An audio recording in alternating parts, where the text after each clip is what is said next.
निसर्गरम्य छान आणि चांगलं मंदिर आहे. तुम्ही जर बघितलं असेल ना तर ते उंच डोंगरावर आहे. तिथं आता सध्या बांधकाम चालू आहे, रस्ता तयार करायचा पूर्णपणे चालू आहे तिथं. पण खूप सुंदर मंदिर आहे, इतकं चांगला. ह्याला गिरी डोंगर म्हणतात. ह्याला काय म्हणतात? गिरी डोंगर म्हणतात. ह्याला कलिकुडा सुद्धा म्हणतात. कलिकुडा म्हणजे कली म्हणजे पाप आणि कुडा म्हणजे साठवणे. जे पाप साठवलेलं असतं प्रत्येक मनुष्यानं ते पाप पूर्णपणे नष्ट करण्याचं काम पार्श्वनाथ भगवान इथं करत असतात.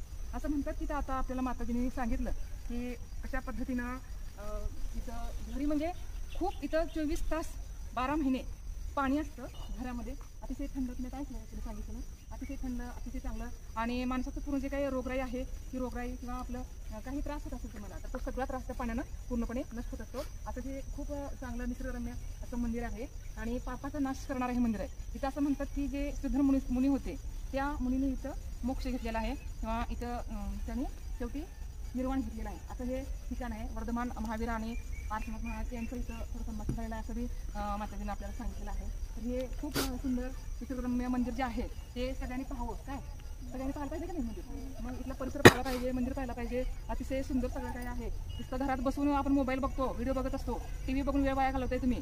त्यापेक्षा सगळ्या विद्यार्थ्यांनी इथं येऊन हे मंदिर बघितलं पाहिजे. इथं देवीचं पण आहे, पद्मावती देवीचं पण मंदिर अतिशय सुंदर आहे. राम मंदिर जवळ आहे. सगळं काही इथं तुम्हाला बघायला मिळणार आहे. नुसतं देवाची पूजा करणं महत्त्वाचं नाही तर मनाला शांती सुद्धा मिळणं अत्यंत महत्त्वाचं आहे. आणि इथं खूपच चांगली शांती मिळते. तुम्हाला चांगलं वाटतं ना इथं? हां, इथं मन शांती मिळते. त्यामुळे इथं सगळ्यांनी यावं, बघावं आणि चांगला अभ्यास करावा. यासाठी ते अत्यंत महत्त्वाचं असं ठिकाण आहे.